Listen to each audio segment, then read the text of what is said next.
E o terceiro anjo tocou a sua trombeta, e caiu do céu uma grande estrela ardendo como uma tocha, e caiu sobre a terça parte dos rios, e sobre as fontes das águas. E o nome da estrela era Absinto, e a terça parte das águas tornou-se em absinto. E muitos homens morreram das águas, porque se tornaram amargas. Então aqui já estamos na terceira trombeta. Aqui somente para ilustrar Artemisia absinthium. Então estamos dentro da terceira trombeta já, versículos 10 e 11. Essa grande estrela, segundo esse comentarista mais acima aqui, muito provável que seja outro meteorito, e caiu sobre, para ele, uma terceira parte da área da Terra, refere-se à região do antigo Império Romano. Apocalipse 16:4, aqui já o terceiro flagelo, o terceiro anjo derramou a sua taça nos rios e nas fontes de água, e eles se transformaram em sangue. Êxodo 15:23, as águas amargas tornam-se doces. Por fim chegaram a Mara, no entanto não puderam beber as águas de Mara porque eram amargas, por isso aquele lugar foi chamado de Mara. Aqui em Jeremias 9:15, portanto assim diz o Senhor dos Exércitos, Deus de Israel, eis que alimentarei este povo com absinto e lhe darei a beber água venenosa. Esse outro autor, falando sobre o absinto, esse enorme meteorito que cairá vai trazer consigo as propriedades de uma planta amarga e nauseante conhecida como absinto. Aqui ela, para a gente deixar registrado também. Lá em Jeremias 23:15, agora contra os falsos profetas, portanto assim diz o Senhor dos Exércitos acerca dos profetas, eis que os alimentarei com absinto e lhes darei a beber água venenosa, porque dos profetas de Jerusalém se derramou a impiedade sobre toda a terra. Apocalipse 8:12. E o quarto anjo tocou a sua trombeta, e foi ferida a terça parte do sol, e a terça parte da lua, e a terça parte das estrelas, para que a terça parte deles se escurecesse, e a terça parte do dia não brilhasse, e semelhantemente à noite. Então aqui é só para a gente ilustrar essa questão do sol escurecer na sua terça parte. Isso a gente vê, é comum acontecer quando tem eclipse, não necessariamente vai ser dessa forma que vai acontecer. Tá, então a quarta trombeta, começamos com esse comentarista aqui mais à esquerda, abaixo da tela, deixa eu voltar aqui. Mais uma vez, vamos enfatizar o fato de que esses juízos não são simbólicos, eles são literais. Jesus disse que isso aconteceria, ele faz referência lá em Lucas capítulo 21. Porque as estrelas e as constelações dos céus não darão a sua luz. O sol, logo ao nascer, se escurecerá, e a lua não fará resplandecer a sua luz. Também em Ezequiel capítulo 32, versículos 7 e 8, falando desses sinais no céu, quando eu extinguir, cobrirei os céus e farei escurecer as estrelas, encobrirei o sol com uma nuvem, e a lua não fará resplandecer a sua luz. Por sua causa, vestirei de preto todos os brilhantes luzeiros do céu, e trarei trevas sobre o seu país, diz o Senhor. Aqui uma profecia com relação a Faraó, rei do Egito. Joel capítulo 2, versículos 10 e 31, também sobre o dia do Senhor. Diante deles, a terra treme e os céus se abalam, o sol e a lua se escurecem e as estrelas deixam de brilhar. O sol se transformará em trevas e a lua em sangue, antes que venha o grande e terrível dia do Senhor. Também Joel, agora no capítulo 3, versículo 15, o sol e a lua se escurecem e as estrelas deixam de brilhar. Lucas capítulo 21 e versículo 25, essa mesma referência aqui que esse autor fez. Haverá sinais no sol, na lua e nas estrelas. Sobre a terra, angústia entre as nações, em perplexidade por causa do bramido do mar e das ondas. E por último, Apocalipse capítulo 8, versículo 13.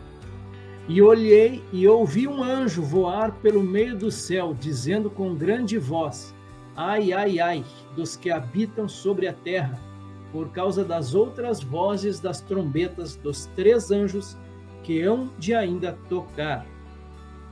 Então esse versículo 13 é mais um parênteses.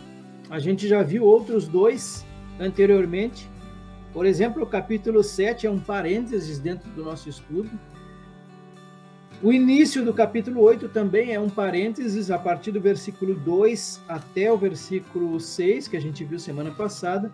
Então, esse versículo 13 é um outro parênteses, e esse comentarista mais acima aqui, ele diz o seguinte: os 3 ais contra a raça humana são anunciados.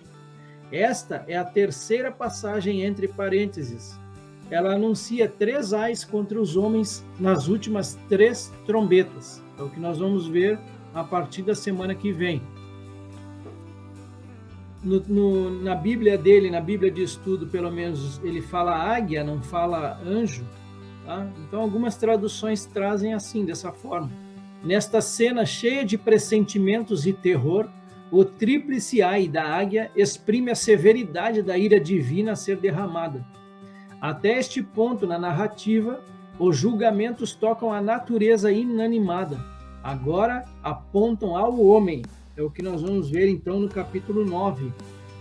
O primeiro ai, a 5ª trombeta. O primeiro ai passou, eis que depois destas coisas vem ainda 2 ais. Apocalipse 9, 12, semana que vem. Depois a gente vai ver o segundo ai, lá em Apocalipse 11, 14. Passou o segundo ai, eis que sem demora vem o terceiro ai. E lá em Apocalipse 12, 12, o dragão é atirado à terra. Por isso, festejais, ó céus, e vós, os que neles habitais. Ai da terra e do mar, pois o diabo desceu até vós, cheio de grande cólera, sabendo que pouco tempo lhe resta. E ele vai fazer de tudo, e ele tem feito isso, para levar o máximo de seres humanos com ele, para a perdição eterna. Fechamos por aqui então, irmãos, nessa noite, foi bem rápido. Na semana que vem, a gente vai terminar todo o capítulo 9. Vamos ver a 5ª trombeta e também a 6ª. Essa planta aí, Cristiano, o pessoal conhece muito por losna, né? Losna. É a losna, a famosa losna, né? Que usada em doses seguras, ela é um remédio, né? Mas é extremamente amarga e, se errar na dosagem, pode ser fatal, entendeu? Esse nome é de origem grega e era muito usado na antiguidade, essa losna, né? E ela é uma homenagem à deusa Artemis. Por isso que tem esse nome científico aí, Artemice, absinto. Então, eu vou deixar um texto aí para os irmãos, quem quiser dar uma lida, é bem interessante. É uma homenagem à deusa Artemis, a deusa da caça e da castidade, protetora dos partos. Essa planta era muito usada na Europa. Ainda hoje deve ser bem usada, né? O pessoal está tendo a tendência de voltar a essas práticas mais antigas aí, né? Principalmente de medicamento natural, né? Ela pode ser usada para anemia, asma, reumatismo, dor de estômago, cólicas. Então, aquela planta do pessoal vendia muito antigamente como cura tudo, né? Mas ela é bem perigosa. O sabor muito amargo e em dosagens altas, combinada com álcool, pode ser fatal. Eu estava pensando exatamente sobre isso, irmão Cristiano. Porque, assim, a gente tem uma vida boa, né? Como a gente tem hoje. Porque se a gente for pensar bem, a gente tem uma vida boa, né? Tem as dificuldades, a gente já fica ansioso. Imagina passar por uma situação dessa. Vai ser uma coisa assim, bem difícil mesmo para quem estiver passando, né? Bem dolorosa. Eu acredito que vai ter, inclusive, sede, né? Muita sede, porque o que vai acontecer com as águas, eu confesso que, assim, o Apocalipse me deixa, assim, sabe, um tanto apreensiva. E eu peço ao Senhor que nos livre, né? Que a igreja seja arrebatada mesmo antes dessa grande tribulação, porque vai ser muito terrível, né? Porque a gente vê as coisas aí hoje acontecendo, as notícias, né, sobre esses incêndios, outros lugares é alagamento, né, destruindo mesmo o planeta. A gente já fica assim assustado, né? Imagina uma situação dessa. Mas tá aí a palavra de Deus e tudo se cumprirá, né? Deixa eu ver aqui o que o Walter colocou. Tenho a impressão que Deus estará provando a todos os ímpios que estarão na terra para que se convertam, pois é gradativo o aumento das coisas terríveis que irão acontecer. O ser humano é fraco e busca a Deus em todas as situações que passa aqui hoje. Vai ser para isso mesmo. Vai ser para provar e buscar o arrependimento deles. Agora, interessante, né? A gente vê a infinita misericórdia de Deus nisso aí, né, Cristiano? Mesmo numa situação como essa, né, para aqueles que não têm a marca, ainda haverá salvação, né? Mas tomara que muitos encontrem o Senhor antes disso tudo. Tomara, né? Porque eu fico pensando assim que as coisas estão acontecendo muito rápido. Aí essa história dessa marca aí mesmo, parece que as coisas estão acelerando, o processo está acelerando muito para chegar nesse ponto, né?